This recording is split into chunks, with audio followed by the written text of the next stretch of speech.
Good morning सभी को। पिछले वीडियो में बहुत सारा टॉपिक हम इम्पोर्टेंट बताए थे। अगर आप देखे होगे वीडियो तो आप प्रिपरेशन कर रहे होगे, और अगर पहले से सही चल रहा है प्रिपरेशन तो बहुत अच्छी बात है। वैसे ही आप पढ़ते रहो। एक टॉपिक है, बहुत कम टाइम में ये बन गया, तो इसलिए वर्नियर कैलिपर पे ना एक छोटा सा वीडियो है। ये अगर आप देख सकते हो तो देख लेना। अगर आप रिवाइज कर चुके हो तो कोई दिक्कत नहीं है, नहीं रिवाइज किया हो तो एक बार देख लेना। छोटा सा वीडियो है। इसमें क्या है कि हम लोग पहले ये सीखेंगे वर्नियर कैलिपर से रीडिंग कैसे लेते हैं और ज़ीरो एरर, दो चीज़। इस पे आने का जो चांस रहता है इस चैप्टर से वो बहुत ज़्यादा है। आपको बताए थे वर्नियर कैलिपर और स्क्रू गज। तो अभी के वीडियो में ना पहले वर्नियर कैलिपर देखते हैं। इससे मेज़रमेंट हम किस किस चीज़ का लेते हैं।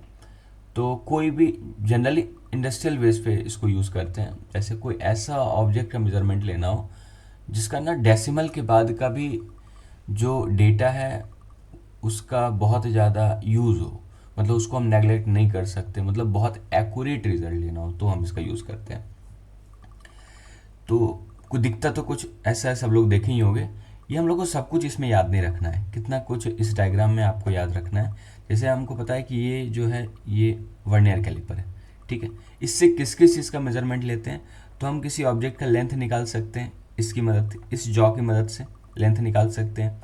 इस जॉ की मदद से इंटरनल डायमीटर, अच्छा इस जॉ की मदद से लेंथ और डायमीटर दोनों निकाल सकते हैं, लेंथ और एक्सटर्नल डायमीटर। और इससे इंटरनल डायमीटर निकालते हैं। और इससे हम ना किसी चीज़ का डेप्थ निकाल सकते हैं, जैसे कोई नट वोल्ट है उन सभी का डेप्थ निकाल सकते हैं, बहुत एक्यूरेटली निकाल सकते हैं, ठीक है। तो बाकी इसमें कुछ ज़्यादा याद नहीं रखना है, क्या क्या याद रखना है, इतना सारा नाम लिखा हुआ है। ये तो ठीक है। वर्नियर कैलिपर, वर्नियर स्केल, इसमें दो टाइप का स्केल होता है, ये आपको पता है। वर्नियर कैलिपर में दो टाइप का स्केल हम यूज़ करते हैं। एक होता है मेन स्केल, ये वही स्केल है जो नॉर्मल स्केल आप घर में यूज़ करते हो, वो जो 15 सेंटीमीटर 30 सेंटीमीटर वाला जो स्केल आता है, ये वही स्केल है, इसमें कोई भी डिफरेंस नहीं है। यही वाला स्केल, ये जो आप घर में यूज़ करते हो ना, ये वही वाला स्केल है, सिंपल। इसको बोलते हैं मेन स्केल। इसके अलावा जो इसको थोड़ा स्पेशल बनाता है ना, इस वर्नियर को, तो ये है वर्नियर स्केल। अब इन दोनों स्केल की मदद से हम बहुत कम लेंथ के ऑब्जेक्ट को मेजर कर सकते हैं, वो भी एक्यूरेटली, ठीक है। तो जैसे हम लोग को पता है ये जो स्केल है, ये जो आप घर में यूज़ करते हो, ये आप देखना, ये 15 या 30 सेंटीमीटर, इसका मतलब है ये हर 1 सेंटीमीटर का जो गैप है, ये 1 सेंटीमीटर, ये एक लिखा हुआ, ये दो लिखा हुआ, तीन लिखा हुआ, इसका मतलब हर एक डिवीज़न के बीच का गैप 1 सेंटीमीटर है। जनरली जो घर में यूज़ करते हो आप, तो ये 1 सेंटीमीटर है। लेकिन अगर आप ये एक और चीज़ ध्यान से देखो, तो ये जो 1 सेंटीमीटर का गैप है, इसमें ना 10 इक्वल पार्ट में ये बटा हुआ रहेगा। अगर ये 1 सेंटीमीटर देखो तो 10 इक्वल पार्ट में बटा रहेगा। इसका मतलब आपसे पूछे कि कोई इस स्केल से से कम कितना मेजर कर सकते हो, तो आप बोले हो क्योंकि 1 सेंटीमीटर का ये डिवीज़न है और वो 10 पार्ट में बटा हुआ है, तो हम ये बोल सकते हैं कि 1 सेंटीमीटर को 10 पार्ट बांटे यानी 1 मिलीमीटर। तो 1 मिलीमीटर के ऑब्जेक्ट का एग्जैक्ट मेजरमेंट ले सकते हैं। लेकिन यहाँ पे इसमें भी थोड़ा एरर आता है कि 1 मिलीमीटर लेने में, क्योंकि जो लाइन ड्रॉ किया हुआ है उसका भी थिकनेस ठीक ठाक है, तो इसमें गड़बड़ी आ सकता है। फिर भी अगर एक रफ आइडिया ले तो 1 मिलीमीटर का मेजरमेंट ले सकते हैं। पर अगर इससे कम जाना हो तो 0.1 मिलीमीटर, 0.01 मिलीमीटर। तो जितना कम लेंथ जाएंगे ना, तो हम उसके लिए फिर यूज़ करते हैं वर्नियर कैलिपर। उससे भी थोड़ा और एक्यूरेट पे जाना हो तो हम स्क्रू गॉज यूज़ करते हैं। तो इसमें आपको क्या क्या याद रखना है इस डायग्राम में, क्योंकि न्यूमेरिकल में कुछ कुछ चीज़ यूज़ करता है। ये लॉकिंग स्क्रू ठीक है, ये तो लॉक कर देते हैं वो, ताकि वो हिले नहीं।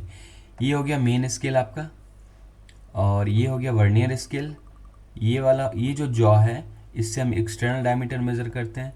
ये जॉ से ये वाले जॉ से इंटरनल डायमीटर, इस वाले जॉ से एक्सटर्नल डायमीटर और साथ में लेंथ। ये हो गया वर्नियर स्केल, और ये मूवेबल होता है। हम इसी को आगे पीछे करके ना हम इसको स्लाइड करते हैं, ठीक है। ये रोलर को आगे पीछे करके हम इसको स्लाइड करते हैं, इसलिए इसको बोला जाता है मूवेबल जॉ। और बाकी कुछ याद रखने का ज़रूरत नहीं, ये सब न्यूमेरिकल में ये सब चीज़ यूज़ नहीं कराते हैं। थंब ग्रिड ये सब लॉकिंग स्क्रू का वैसा नहीं है, बस मूवेबल। और एक और बात, जो सबसे ज़्यादा न्यूमेरिकल आपका रहेगा ना, वो इसी जॉ पे बेस रहेगा। यानी एक्सटर्नल डायमीटर किसी बॉडी का मेजर करेंगे या फिर उसका लेंथ। ठीक है, सबसे ज़्यादा न्यूमेरिकल बहुत कम ही चांस है, मतलब समझ लो कि अगर 5% चांस आप ले लो कि इससे आ सकता है, वरना 95% चांस है कि वो एक्सटर्नल डायमीटर या फिर लेंथ के मेजरमेंट के लिए ही आएगा। अब ये देखते हैं कि हम किसी चीज़ को मेज़र इसमें कैसे करेंगे। तो आप जब वर्नियर देखे होगे, अगर आप देखे हो तो ठीक है, नहीं भी देखे हो तो हम करते क्या है कि कोई भी वर्नियर ऐसे ले लेते हैं, जैसे ये वर्नियर है, यहाँ पे ना कोई ऑब्जेक्ट रख देते, पहले इसको ना स्लाइड कर देते हैं आगे, ये वाला चीज़ को आगे स्लाइड करके यहाँ से हटा देते हैं। ये वाला जो जॉ है ये यहाँ पे टच हो जाता है। अगर ये वाला जॉ यहाँ पे टच हो जाएगा तो हम बोलेंगे उस समय पे वर्नियर कोई भी रीडिंग नहीं ले रहा है, 0 0 है। चेक कर लेना है कि 0 के सामने 0 है कि नहीं, ताकि हमसे कोई गलती नहीं हो। ठीक है, उसके बाद क्या करेंगे, हम उसको रोल आउट करके बाहर निकालेंगे, मतलब जो मूवेबल जो है उसको पीछे की तरफ खींचेंगे। फिर कोई ऑब्जेक्ट उस पर फिट करके टाइट कर देंगे, उतना ही टाइट करना है, ज़बरदस्ती नहीं करना है, जहाँ तक वो इजीली चला जाए वहाँ तक टाइट करके लॉकिंग स्क्रू टाइट कर देंगे। ठीक है, अब इसके बाद आप देखोगे, जैसे मान के चलो ये जो पिक्चर बना हुआ है, इसमें एक पेपर का थिकनेस को मेजर करने की कोशिश किया जा रहा है। तो जैसे आप देखोगे, इसको अगर हम जूम कर रहे हैं तो ये जो है ना, ये जो है यहाँ कुछ रीडिंग बता रहा है, 0 से ये थोड़ा आगे निकल चुका है। जैसे अगर हम इसको थोड़ा ऐसे करें, हाँ ये थोड़ा आगे निकल चुका है, अगर आप ध्यान दो 0 से ये थोड़ा आगे निकल चुका है। इसका मतलब है ये 0 के सामने 0 नहीं है ना, तो कुछ रीडिंग इसका आ रहा है, तो वो रीडिंग कितना आ रहा है वही हमको पता लगाना है। ठीक है, तो बस 2-4 मिनट रुको, फिर उसके बाद आप ये भी निकालना सीख जाओगे। अभी आते हैं कुछ चीज़ समझते हैं कि सबसे पहले कि वर्नियर से हम कितना मेजरमेंट ले सकते हैं किसी वर्नियर से। अब ये हर वर्नियर का अलग है, वो किस पर्पज़ के लिए वर्नियर बनाया गया हो। जैसे ये बड़ा स्केल है, ऐसे छोटा स्केल रहेगा, छोटा स्केल से 15 सेंटीमीटर तक का रहता है, ये 30 सेंटीमीटर तक है। ठीक है, ये अलग अलग काम के लिए बनाया गया है। ये हो गया सेंटीमीटर स्केल। ठीक है, और जो इसे घर बनाने के लिए कोई स्केल यूज़ करते हैं तो वो जनरली फिट वाला स्केल होता है। ठीक है, वो जो टेप रहता है ना फिट वाला, तो किस रिक्वायरमेंट के लिए उसको यूज़ किया जा रहा है। तो हम लोग ये पता करेंगे, जैसे हर वर्नियर अलग अलग है, सबसे पहले ये पता करेंगे कि इस वर्नियर की मदद से कम हम कितना मेज़र कर सकते हैं, ये तो पता होना चाहिए ना। तो बहुत सिंपल सा कैलकुलेशन है कि कम से कम कितना मेज़र कर सकते हैं। जैसे देखो, ये स्केल है, हमको पता है कि ये 30 सेंटीमीटर का स्केल है, तो यहाँ से यहाँ तक ना 30 लिखा हुआ है। आपको क्लियरली दिख रहा है तो ठीक है, नहीं भी दिख रहा है तो कोई बात नहीं, आपको एक अंदाजा होगा कि 30 सेंटीमीटर का ये स्केल है। अब मान के चलो कोई आदमी एक नया स्केल बनाए और उस पर बस मार्किंग 2 लाइन के बीच का ना गैप बराबर छोड़ दे और कुछ लिखे नहीं, उसको ही पता नहीं है कि वो कितने सेंटीमीटर, 1 सेंटीमीटर का, आधा का है या 0.9 सेंटीमीटर का, कुछ भी पता नहीं है। ठीक है, तो अगर हमको किसी तरीके से उसके 2 लाइन के बीच का गैप पता चल जाए और जो मेरा अपना स्केल है वो उसके 2 लाइन के बीच का गैप 1 सेंटीमीटर है, तो हम इन दोनों के डिफरेंस की मदद से कम मेज़र कर सकते हैं। जैसे एक एग्जांपल और समझो, जैसे ये 2 पेन है मेरे पास। ठीक है, मान लो ये जो पेन है वाइट कलर का, इस पेन का लेंथ मान लेते हैं 15 सेंटीमीटर है। ठीक है, एक रफ आइडिया 15 सेंटीमीटर ही होगा, और ये वाले पेन का लेंथ हम 14 सेंटीमीटर मान लेते हैं, थोड़ा सा छोटा है इससे, 14 सेंटीमीटर। तो हमको बस इस पेन का लेंथ पता है और इस पर कोई मार्किंग नहीं किया, बस एग्जैक्ट वैल्यू पता है, इसका 15 सेंटीमीटर लेंथ है और इसका 14 सेंटीमीटर लेंथ। तो हम ये बोलेंगे कि इन दोनों पेन अगर मेरे पास, ये दोनों पेन अगर मेरे पास है तो हम कम से कम कितने लेंथ को मेज़र कर सकते हैं। तो आप बोलोगे तो 15 को ऐसे रख देंगे और 14 को इसके एक एंड के सामने रख देंगे, और ये जो गैप आएगा, क्योंकि ये नीचे वाला 15 है ऊपर वाला 14 है, तो ये 1 हो जाएगा। बहुत सिंपल है। तो ऐसे करके ना हम इन दोनों के डिफरेंस की मदद से कम मेजर कर सकते हैं, जो कि 1 सेंटीमीटर। अच्छा, सिर्फ यही पेन मेरे पास होता तो हम 15 सेंटीमीटर का मेजरमेंट कम से कम करते, क्योंकि इस पर कोई मार्किंग किया हुआ नहीं है, तो कम से कम 15 सेंटीमीटर मेज़र करते। 15 सेंटीमीटर छोटा लेंथ हम एक्यूरेटली मेज़र ही नहीं करते, और सिर्फ ये पेन साथ होता तो 14 सेंटीमीटर, पर ये दोनों साथ है तो हम 15 और 14 का डिफरेंस को मेजर कर सकते हैं, जो कि 1 सेंटीमीटर। वैसे ही अगर वर्नियर में मेन स्केल अकेला हो, ठीक है, ये जो मेन स्केल है, अगर मान के चलो ये वाला मेन स्केल अकेला है, तब तो ये कुछ नहीं, ज़्यादा से ज़्यादा 2 लाइन के बीच का गैप, इन दोनों के बीच का 1 सेंटीमीटर है, और इसको भी हम 10 पार्ट में बांट दें तो 1 mm। तो मेन स्केल अगर अकेला रहे तो वो ज़्यादा से ज़्यादा सबसे कम 1 mm का लेंथ को मेज़र कर सकता है। और वैसे ही वर्नियर स्केल अगर अकेला है तो उसके 2 लाइन के बीच का जो गैप है, मान लो 0.9 सेंटीमीटर है, तो वो 0.9 mm है, तो वो उतना ही मेज़र कर सकता है। पर ये दोनों अगर साथ रहेगा, तो अगर मान के चलो ये 1 मिलीमीटर है और ये 0.9 आ जाए, तो इसका मतलब है 1 मिलीमीटर और 0.9 मिलीमीटर का डिफरेंस जो है 0.1 मिलीमीटर, यानी हम 0.1 मिलीमीटर का मेज़र कर सकते हैं। कितना आसान हो गया ये चीज़। तो यही दोनों से ना ये थोड़ा खूबसूरत बन जाता है ये चीज़। तो अभी इस पे आते हैं कि जैसे ये डायग्राम दिख रहा है, हम लोग पता करेंगे कि इसका लीस्ट काउंट कितना है। ठीक है, लीस्ट काउंट, ये जो वर्ड आप सुने होंगे लीस्ट काउंट, अगर नहीं सुने हो तो लीस्ट काउंट का मतलब होता है, लीस्ट का क्या मतलब होता है, सबसे कम। तो सबसे कम हम कितना मेजरमेंट ले सकते हैं इस वर्नियर की मदद से, वही होगा हमारा लीस्ट काउंट। ठीक है, अब ये पता लगाते हैं कि इस वर्नियर का लीस्ट काउंट कितना है। अब फिर से वही सवाल हो गया, ये दोनों अगर बोलेंगे, ये पेन वही बताएं कि 15 सेंटीमीटर का है, ये 14 सेंटीमीटर का है, ये दोनों साथ है, तो लीस्ट काउंट कितना है, तो आपको पता है सबसे कम मेजर हम 1 सेंटीमीटर कर सकते हैं। तो इन दोनों को मिला के लीस्ट काउंट है 1 सेंटीमीटर। वैसे ही अब क्या करो, सोचो इसको, इस पे आते हैं, इसको थोड़ा जूम कर दे रहे हैं, ये तो आप स्केल देख लियो, इसको जूम करते हैं। ध्यान से अगर आप देखो तो हमको पता है कि जो ऊपर वाला है ये तो मेन स्केल है, मेन स्केल का इन्फॉर्मेशन हमारे पास होता है, ये 0 है, यहाँ से स्टार्ट है, 1 सेंटीमीटर, 2 सेंटीमीटर, ये जो दोनों चीज़ है ये सेंटीमीटर में है, ये सेंटीमीटर में है, ये भी सेंटीमीटर में। तो ये वाला जो गैप है ये क्या है, ये मिलीमीटर में है, 5 इधर, तो ये 10 मिलीमीटर बराबर 1 सेंटीमीटर। यहाँ तक कोई दिक्कत नहीं रहा होगा। ठीक है, तो यहाँ तक हो गया। अब इसके बाद नीचे वाला जो वर्नियर स्केल है, ये वाला स्केल, इसका गैप हमको नहीं पता, और ये पता होना भी नहीं चाहिए। ये जो भी इसको बनाते हैं ना, जो भी कंपनी इसको मैन्युफैक्चर करा, वो अपने मन से कितना भी रख सकता है, कोई दिक्कत नहीं। ये आपके रिक्वायरमेंट के हिसाब से भी रख सकता है। कोई बोलेगा 0.9 डाल के रखो, तो वो 0.9 सेंटीमीटर मिलीमीटर रख देगा, या 0.8 मिलीमीटर रख दो, तो जितना आपको चाहिए वो करके दे देगा। अब ये काम है हमारा निकालना, अगर मेरे पास ये वर्नियर आ गया और हमको पता करना है कितना गैप है। ठीक है, अब समझो एक बात, जैसे ये वाला पेन है 15 सेंटीमीटर का, ये 14 सेंटीमीटर का, तो हमको मान लो सिर्फ मेरे पास यही वाला पेन होता,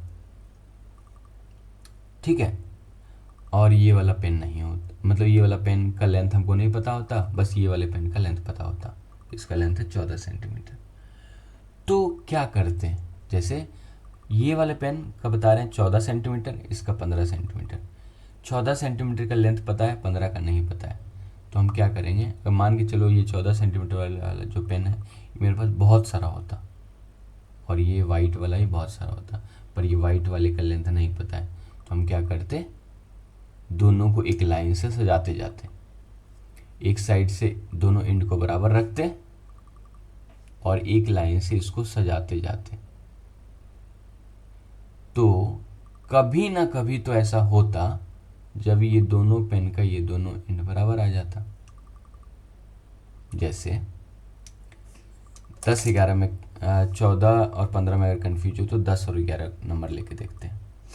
10 और 11, मान लो एक पेन का लेंथ है 10 सेंटीमीटर और इसका है 11, तो अगर 10 सेंटीमीटर वाला 11 पेन लिया जाए और 11 सेंटीमीटर वाला 10 पेन लिया जाए, तो ये दोनों एक टाइम पे आके कॉन्साइड कर जाएगा ना, क्योंकि 11 सेंटीमीटर गुना 10 110 और 10 सेंटीमीटर गुना 11 वो भी 110, तो ये कॉन्साइड कर जाएगा एक ना एक टाइम पे।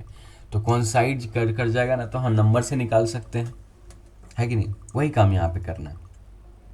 अब क्या देखना है कि ये कौन सा ऐसा लाइन है जो एग्जैक्टली कॉन्साइड कर रहा है। ये 0 है, 0 के बाद आगे बढ़ते जाओ, 1 2 3 4 5, ये मिलीमीटर में, 6 7 8 9 10 यहाँ तक होता है। कौन सा कॉन्साइड कर रहा है, तो आप देखो, अगर हम देखेंगे कि यहाँ एग्जैक्टली देखने की कोशिश करो, ये क्या आमने सामने है, नहीं, ये आमने सामने है, नहीं, ये भी नहीं है, ये भी नहीं है। तो आपको नज़र आएगा ना जब आगे बढ़ते जाओगे, तो ये वाले पार्ट को देखो, ये वाला जो पार्ट है ना एग्जैक्टली कॉन्साइड कर रहा है, आमने सामने है। तो आमने सामने है तो हम ऊपर और नीचे से दोनों साइड से गिन लेंगे। ऊपर से कितना है, 1 मिलीमीटर, 2 3 4 5 6 7 8 9, और नीचे से ये कितना है, तो नीचे से अगर गिने हैं तो 1 2 3 4 5 6 7 8 9 10, यानी ये 10वां नंबर वाला जो है ये ऊपर वाले के 9th नंबर वाले से कॉन्साइड कर रहा है, आमने सामने। अब हम इससे क्या पता लगा सकते हैं, समझो। हम ये बोलेंगे कि 9 ऊपर वाला बराबर है 10 नीचे वाले के। अब ऊपर वाला क्या है, मेन स्केल है, तो उसको बोला जाता है MSD, मेन स्केल डिवीजन। तो बोलेंगे 9 मेन स्केल डिवीजन जो है वो 10 वर्नियर स्केल डिवीजन के बराबर है। अच्छा, 9 मेन स्केल डिवीजन हमको पता है, ये मेन स्केल डिवीजन, ये छोटा छोटा डिवीजन है, कितना गैप है, या फिर ये 9 तक जब हम पहुँचे हैं तो कितना आगे बढ़े हैं, तो आपको क्लियरली पता चल रहा होगा कि हम 9 mm आगे बढ़े हैं, 9 गुना 1 mm, ये 10 वर्नियर स्केल डिवीजन के बराबर है। तो एक वर्नियर स्केल डिवीजन किसके बराबर हो जाएगा, 9/10, यानी 0.9 मेन स्केल डिवीजन, यानी 0.9 mm। ये 0.9 मेन स्केल डिवीजन बोल सकते हैं। देखो अब क्या है ना कि समझने के लिए तो ठीक है, मेन स्केल वर्नियर स्केल आप समझ रहे हो ना। मेन स्केल डिवीजन का मतलब है ऊपर वाला की 2 लाइन के बीच का गैप, तो 2 लाइन के बीच का गैप जो छोटा वाला लाइन है उसका 1 mm है, और नीचे वाला का नहीं पता, वही पता लगाना है। तो यहाँ से क्या पता चल गया, 1 vernier scale division equal to 9/10, या फिर बोल सकते हैं 0.9 mm, या फिर 0.9, 1 mm होता है ना मेन स्केल डिवीजन, तो 0.9 मेन स्केल डिवीजन बोल देंगे। ठीक है, अब इससे काम नहीं बना, अभी तक सिर्फ ये निकला है कि नीचे वाला लाइन का लेंथ कितना है। तो ऊपर वाले लाइन को हम बोल रहे हैं मेन स्केल, उसका लेंथ है 1 mm, लेकिन नीचे वाला जो लाइन है उसका लेंथ है 0.9 mm। तो इसका जो गैप आ जाएगा इसी को बोलेंगे लीस्ट काउंट। लीस्ट काउंट को शॉर्ट में LC लिखते हैं। तो ये कितना आ जाएगा, 1 - 0.9 यानी 0.1 mm। यानी इस वर्नियर की मदद से सबसे कम हम 0.1 mm मेज़र कर सकते हैं। वही वाला एग्जाम्पल, ये जो दोनों पेन वाला एग्जाम्पल दिए थे, एक 15 आ गया, एक 14 आ गया, 15 में से 14 घटाएंगे, 1 आएगा, 1 वही आ गया। तो यहाँ पे एक का 1 mm आया और एक का 0.9 mm आया, दोनों का डिफरेंस 0.1 है। यानी इस वर्नियर की मदद से हम 0.1 mm का मेजरमेंट ले सकते हैं। सिंपल है, लीस्ट काउंट यही हो गया इसका। अब ये इसका कोई फार्मूला नहीं याद रखना है, होता भी है फार्मूला नहीं, अगर यहाँ पे समझ गए ना इन डेप्थ, तो कैसा भी सवाल रहेगा लिस्ट काउंट का आपसे बन जाएगा। जेईई में मेंस में तो बहुत बार पूछा है लिस्ट काउंट पे डायरेक्ट सवाल, लिस्ट काउंट या रीडिंग यही सब पूछेगा।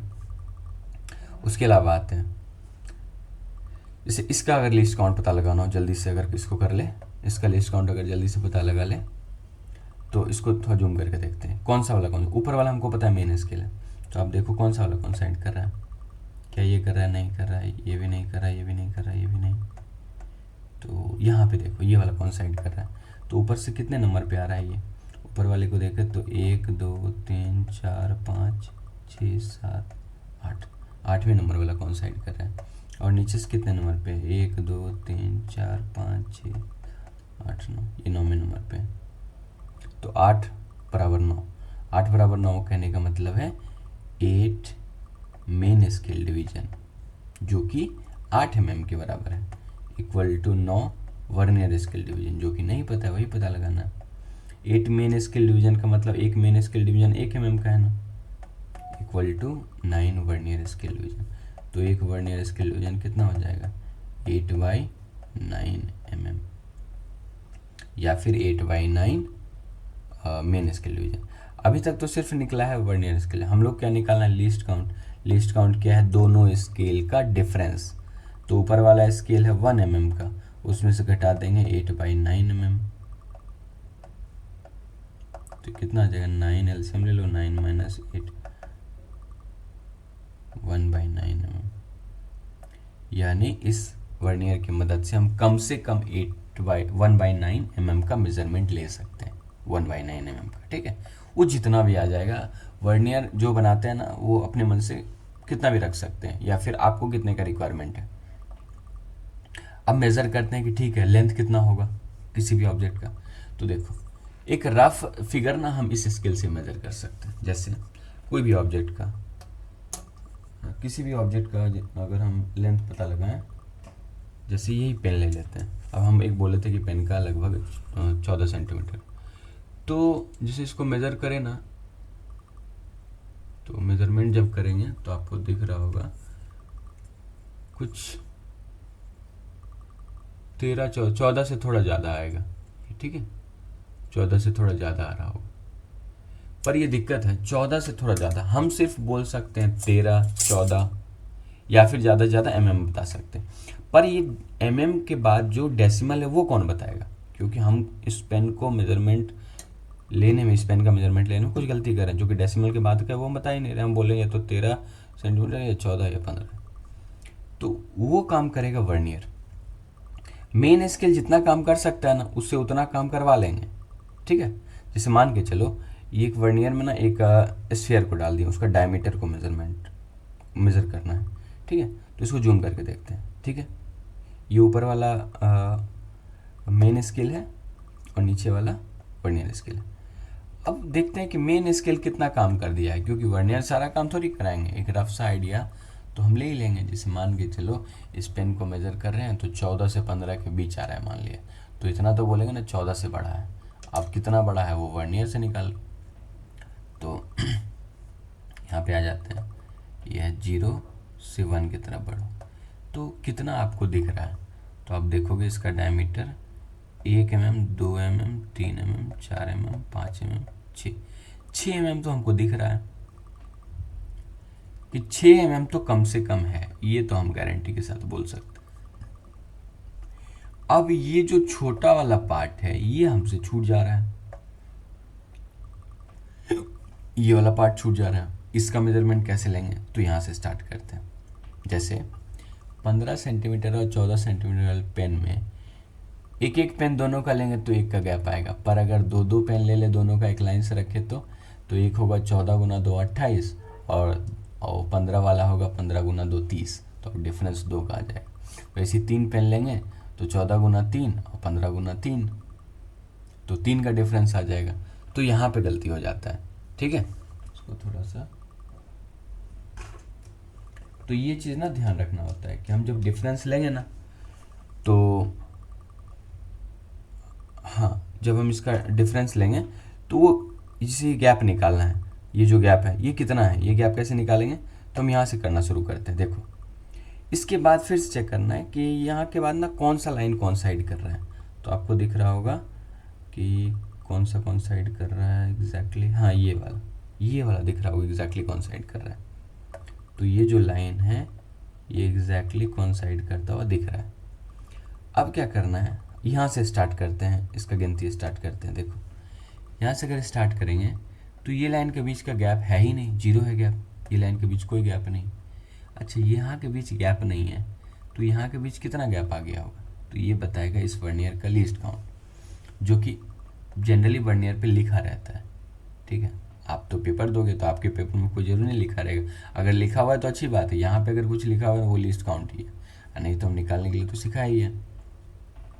तो ये वाला है लीस्ट काउंट, मतलब 2 लाइन के बीच का गैप 0.1 mm।